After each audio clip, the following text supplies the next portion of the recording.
Let's forget about the modern day dynasties of the NFL and go back to a season when the Detroit Lions were facing the unstoppable Cleveland Browns. It's a 1952 season. Would this be the year where the underdogs would upset the champs?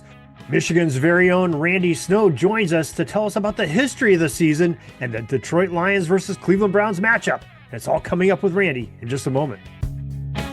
This is the Pigskin Daily History Dispatch, a podcast that covers the anniversaries of American football events throughout history. Your host, Darren Hayes, is podcasting from America's North Shore to bring you the memories of the gridiron, one day at a time.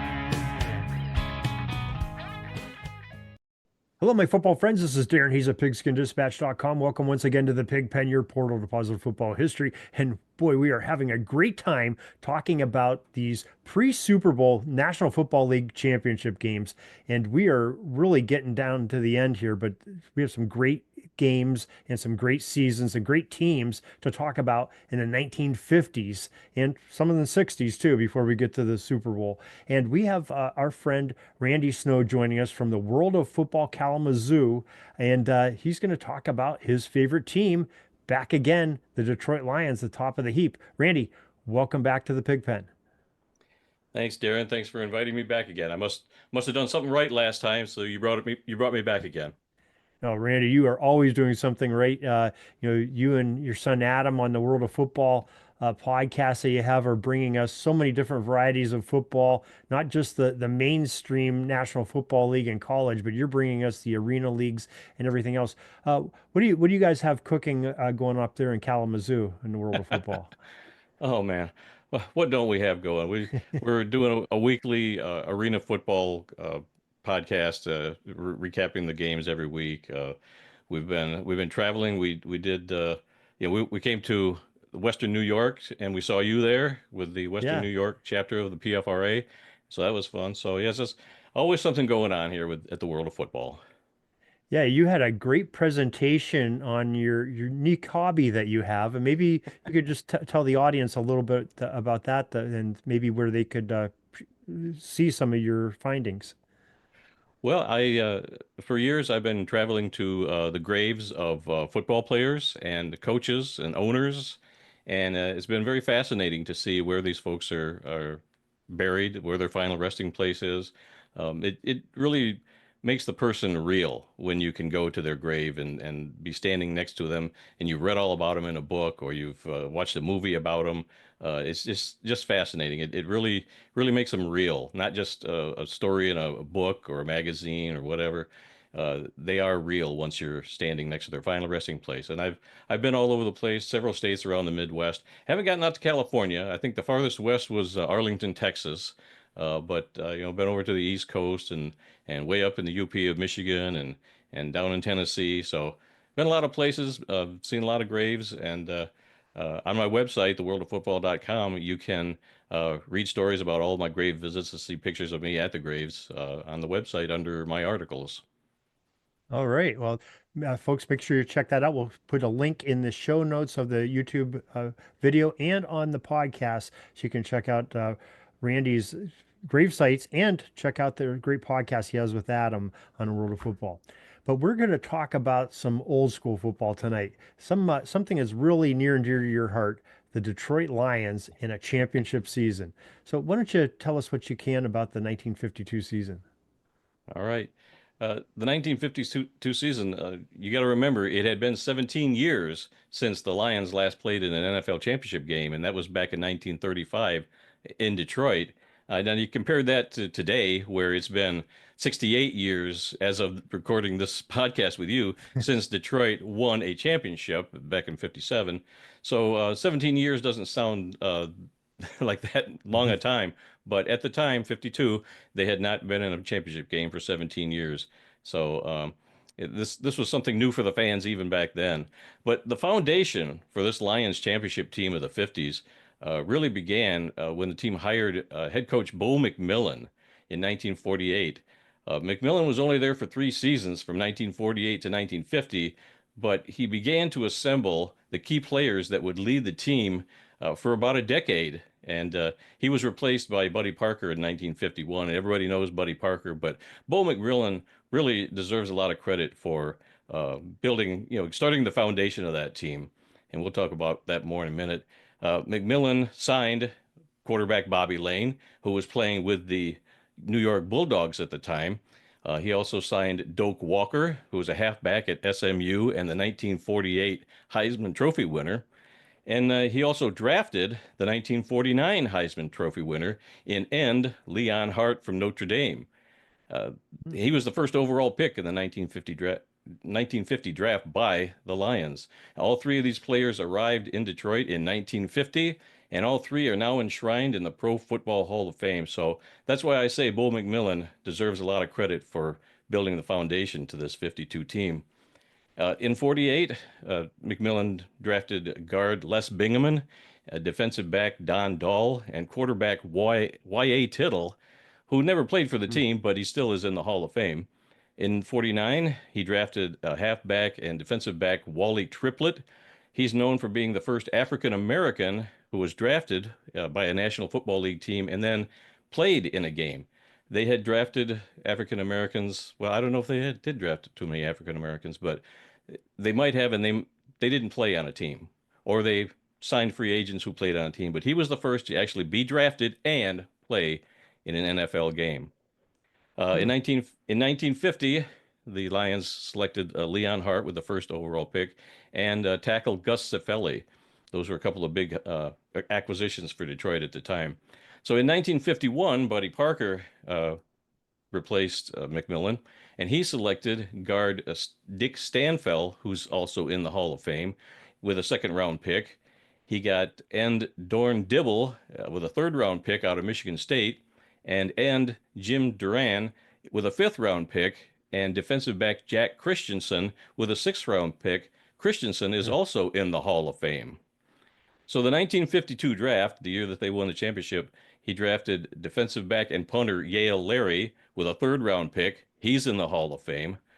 Defensive end and kicker Pat Summerall with a fourth round pick, and defensive back Jim David in the 22nd round. All those guys played important parts in the 52 season, except for Pat Summerall. He got hurt a couple of games in and didn't play anymore, and he was gone by the next season. But he was drafted by Detroit, which a lot of people don't know. Yeah, So and let's, he's definitely a famous name in football. We maybe, I yes, mean, those of us watching football today maybe don't remember his playing days, but we definitely probably had some of his broadcasts when he was alive and with us and did such a great job.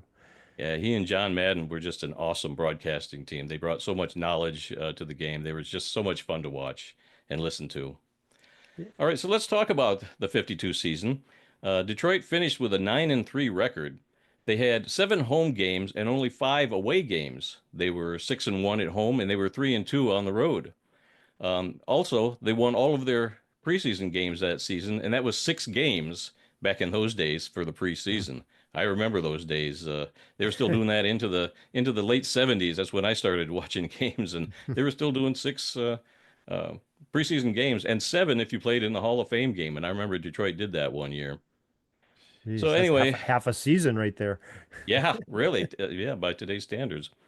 So the Lions started out with a couple of road games against the 49ers and the Rams, and then they came back home and played the 49ers and the Rams. So uh, the first 4 games were against 2 different teams, and they went on a 6 game or a 5 game winning streak after that. Um, they they played the Dallas Texans, which was a team that was only around for one season, beat them twice that season, and they became the Baltimore Colts in 1953. So after one miserable season in Detroit, they went and became the new Baltimore Colts. And the Colts only had a 1-11 record that year. On Thanksgiving Day, they beat the Packers in the annual Thanksgiving Day game. And then they finished off the season, regular season, with wins over the Bears and the Texans again for that 9-3 record. And they wound up being tied for the conference with the Los Angeles Rams, who were also 9-3. Uh, at that time, the home field for that playoff game was determined by a coin flip from Commissioner Burt Bell. That's how they decided who was going to be the home team for that playoff game because they didn't have very many playoff games. Uh, Prior to this season, not including the 1932 game between the Bears and the Portsmouth Spartans championship game. There had only been 5 times when the NFL needed a playoff game to determine conference winners due to ties. Well, 1941, when the Bears beat the Packers in the West. In 1943, the Redskins beat the Giants in the East. 1947, the Eagles beat the Steelers in the East. And in 1950, there were 2 games. Each conference Hmm. had a had a tiebreaker they had to get through. So in the American Conference, it was the Browns over the Giants, and in the National Conference, it was the Rams beating the Bears, and that's how you got that 51 championship game of the Browns and the Rams. Yeah, it was a little bit of a preview of the future for NFL fans of having these multi-playoff games on both sides. So, Yeah, yeah, very, very yeah, interesting. yeah. So a playoff game wasn't that was kind of rare. It wasn't that common back in those days. So in that 52 playoff game, Lions fullback Pat Harder ran for a 12-yard touchdown in the first quarter and a 4-yard touchdown in the second quarter. Harder also kicked both extra points, giving Detroit a 14 to nothing lead. And you'll appreciate this since you're also a member of the Pro Football Research Association, like I am. Harder was voted into the PFRA's Hall of Very Good in 2008. Oh, yeah. Okay. Let's see. The Rams answered those 2 touchdowns with a 14-yard pass from Norm Van Brocklin to Tom Fears. Backup quarterback Bob Waterfield kicked the extra point, and LA trailed 14-7 at halftime. Um, in the third quarter, Leon Hart caught a 24-yard touchdown pass from Doak Walker. Harder kicked the extra point and added a 43-yard field goal, giving Detroit a 24-7 lead going into the fourth quarter. In that fourth quarter, Rams player Dan Towler scored on a 5-yard run, and Waterfield kicked the extra point. The Rams halfback Vitamin T. Smith, and that is one of the greatest names ever in pro football, returned a punt 56 yards for a touchdown. Waterfield again kicked the PAT, and LA trailed by just 3 points, 24-21.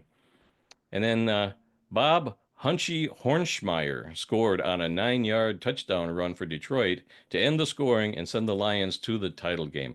There were so many guys back in those days that had great names. You know, Dorn Dibble, Hunchy Hornschmeyer, Crazy Legs Hirsch, Vitamin T. Smith.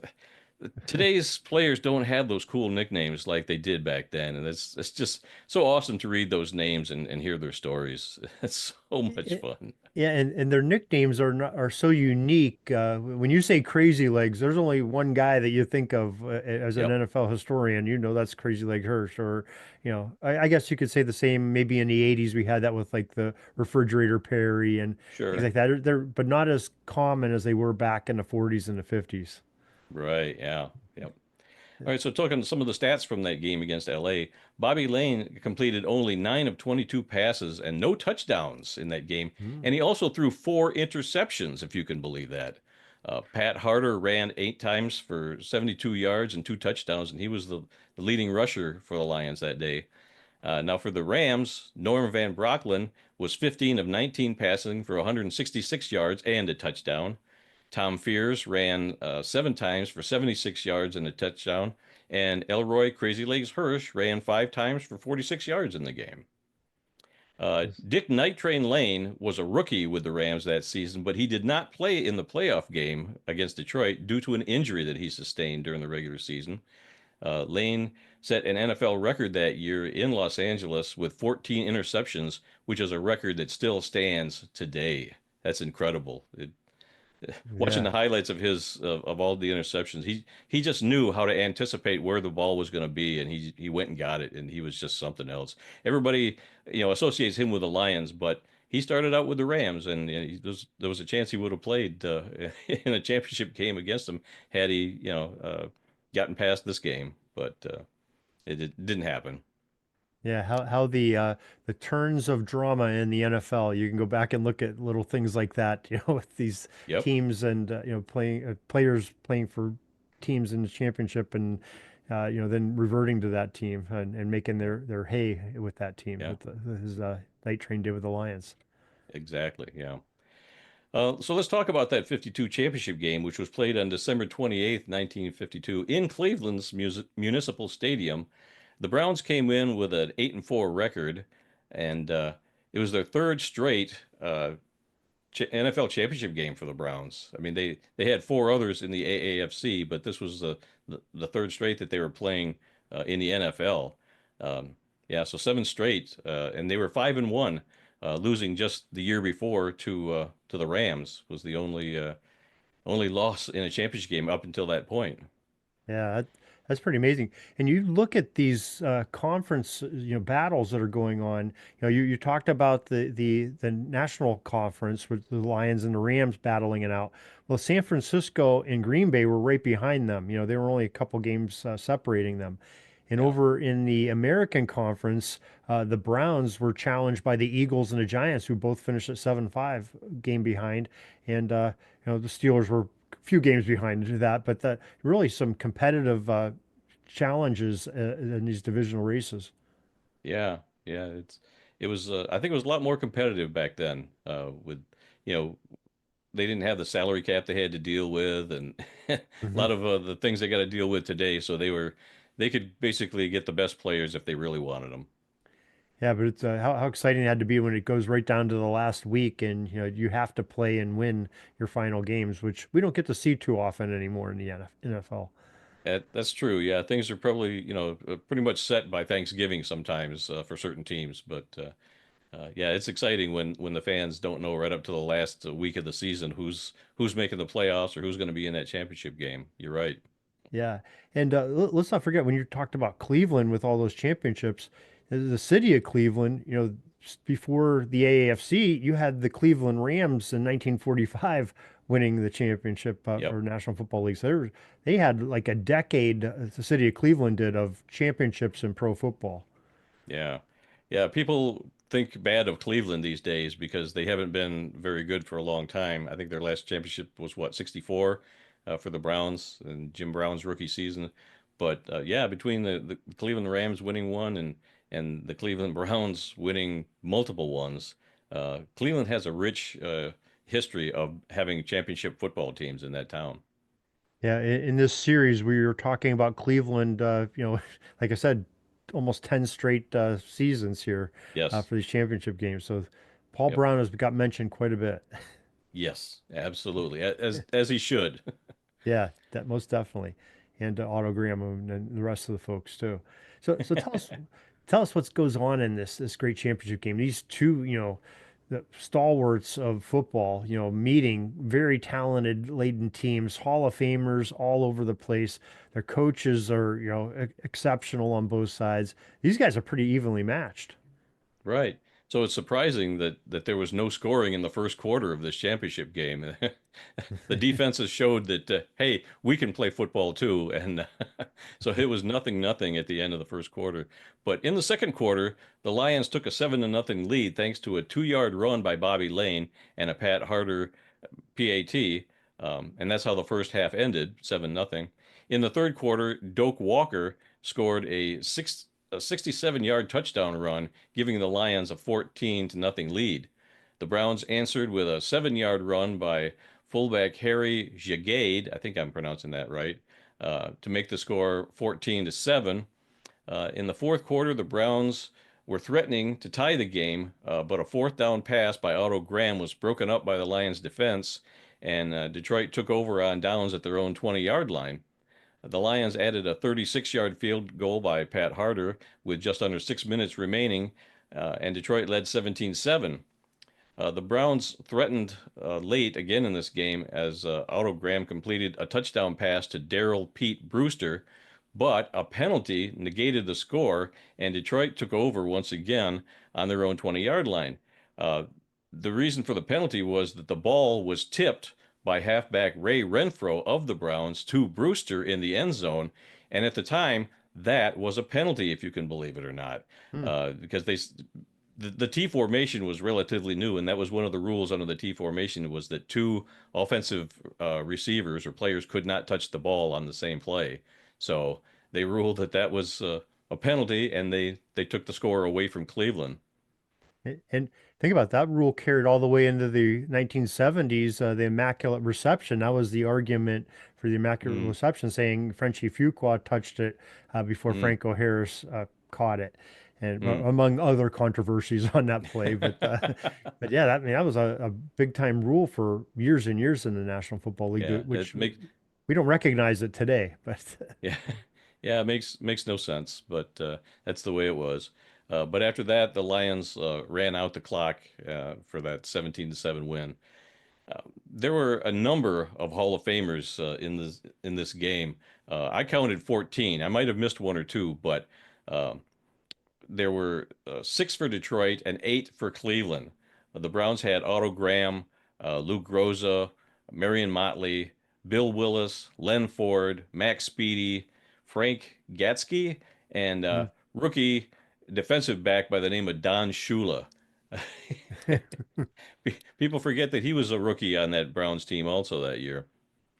For Detroit, they had players like Dick Stanfel, Jack Christensen, Bobby Lane, Doak Walker, Yale Larry, uh, and Lou Creekmer uh, on their Hall of Fame roster these days, and there could be more in the future. Who knows for both of these teams?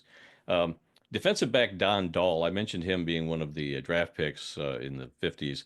Um, Interesting story about him.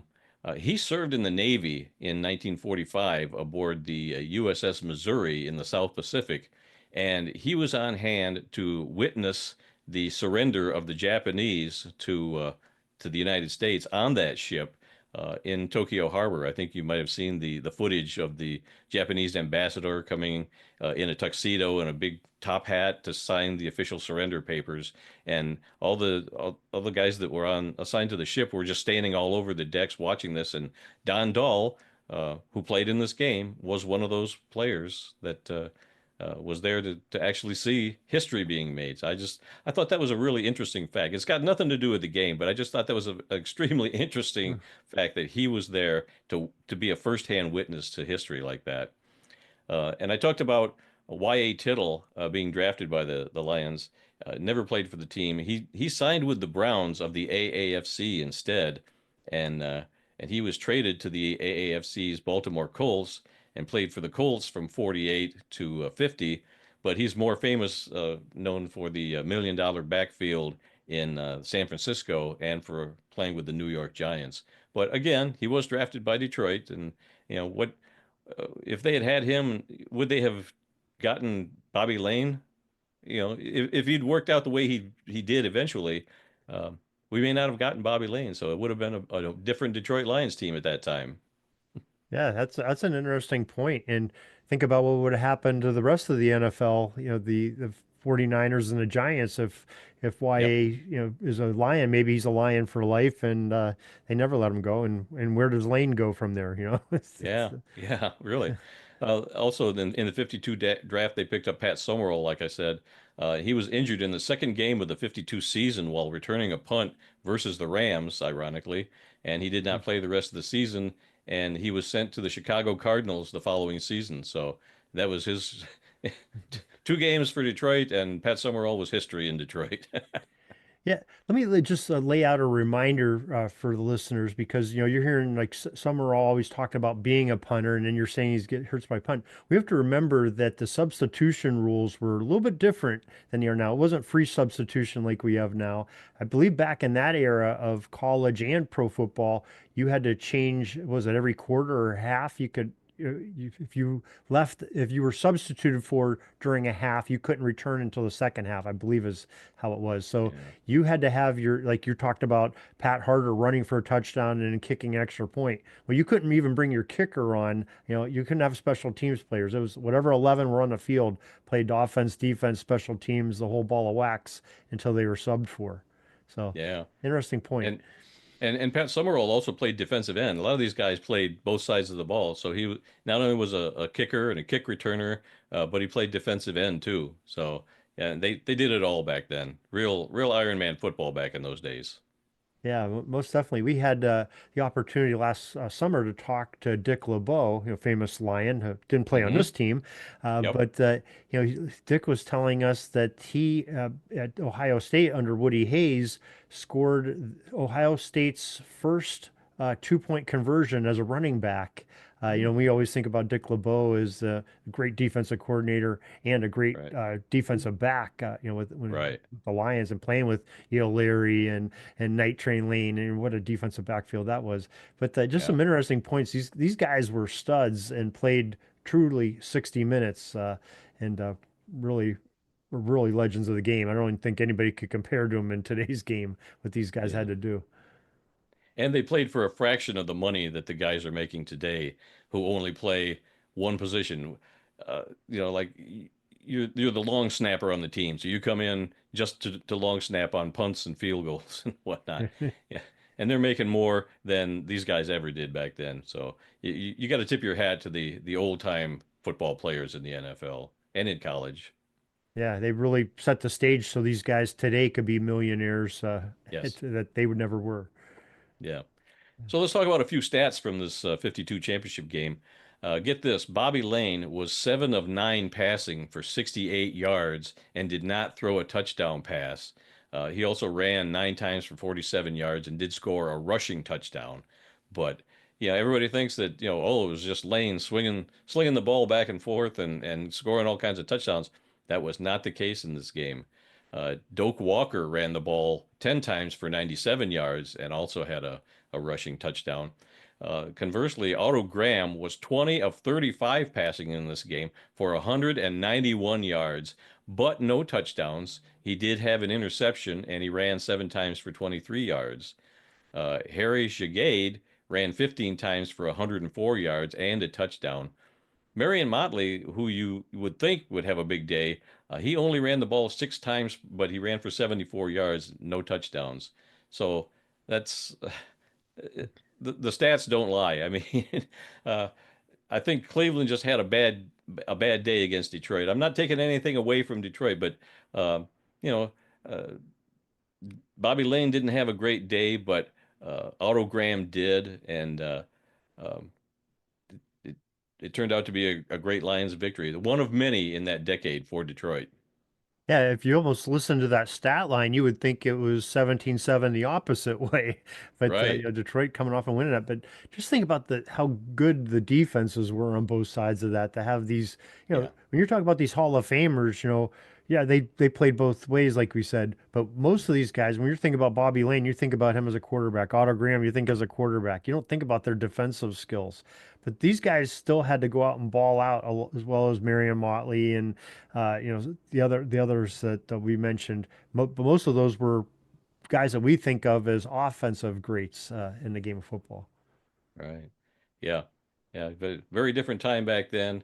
I really wish sometimes that I could go back in time and watch some of these games. I mean, I watched highlights of this game and many other games on YouTube, but it's just not the same as being there in the stadium on a cold Detroit or Cleveland day, watching these guys slip around in the mud and uh, do it all on the field. It's just it was an awesome time to be a football fan in Detroit and in Cleveland.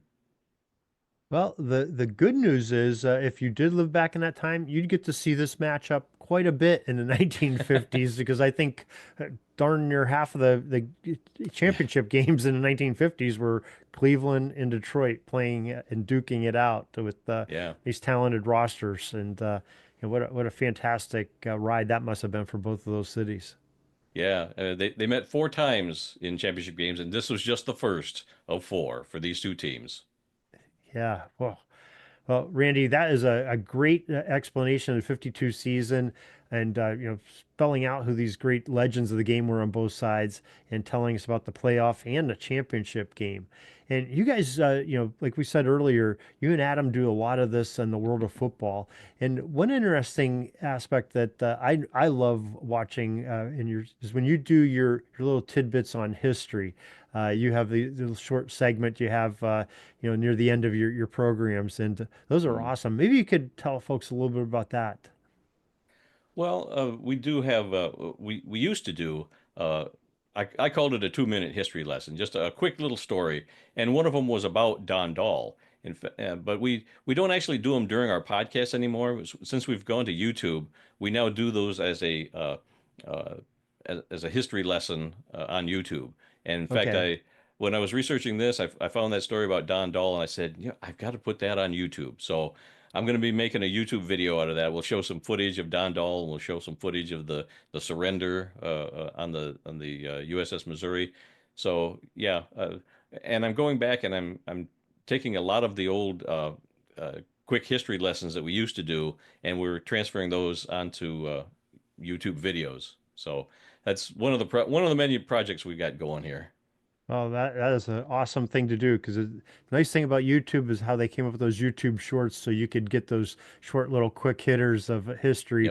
Because our modern people here today, us included, have short attention spans. We have the goldfish attention span. So sometimes those are what works a lot better than watching a longer program.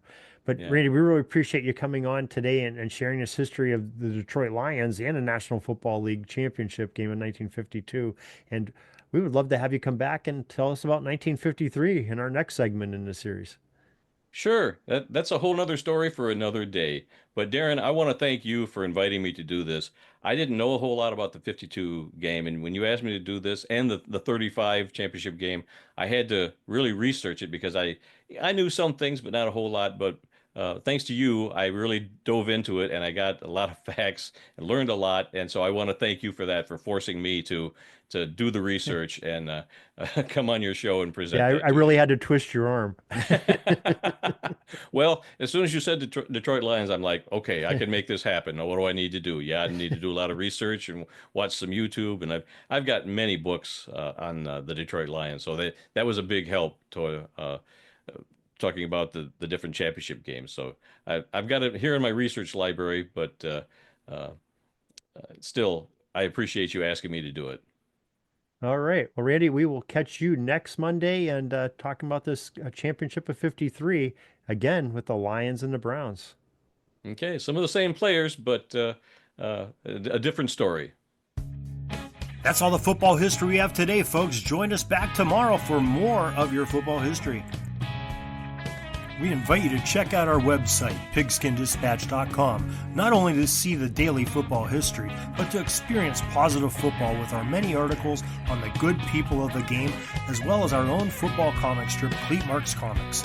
Pigskindispatch.com is also on social media outlets, Facebook, Twitter, Instagram, and don't forget the Pigskin Dispatch YouTube channel to get all of your positive football news and history.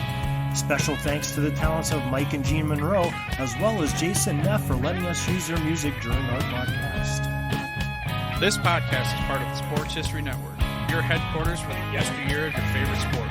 You can learn more at sportshistorynetwork.com.